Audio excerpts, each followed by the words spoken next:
Paz e a graça. Tem um louvor que está sendo muito tocado hoje que diz que a perseguição não parou a igreja, que o Coliseu não parou a igreja. Mas você sabe por que o Coliseu e a perseguição não parou aquela igreja? É porque aquela igreja tinha uma doutrina muito forte no meio dela, que era a doutrina da ressurreição. Eles não tinham medo da morte. É por isso que mesmo as mulheres grávidas que não poderiam se apresentar diante dos imperadores no Coliseu, elas assim que tinham seus filhos, mesmo ainda com cordão umbilical, elas se apresentavam diante do imperador e diziam: nós somos cristãos e nós não negamos a Cristo. É por isso que aquela igreja, na noite de São Bartolomeu, onde 100.000 crentes foram queimados vivos, de longe não se ouvia blasfêmia, não se ouvia terror, não ouvia gritos de terror por causa da morte, mas sim louvores, adoração a Cristo, louvado seja Deus. É por isso que aquela igreja resistiu ao Coliseu, resistiu à perseguição.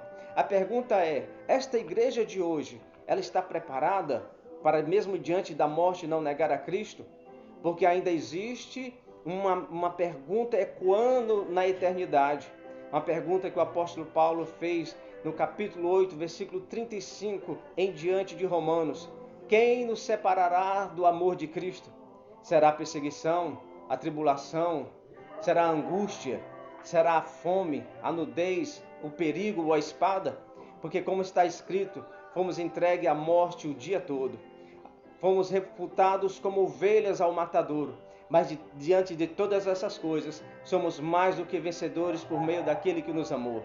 Porque estou bem certo que nem a morte, nem a vida, nem os anjos, nem os principados, nem as potestades, nem as coisas que há do presente nem do porvir, nem altura, nem profundidade, nada nos separará do amor de Deus que está em Cristo Jesus, nosso Senhor. A glória a Deus.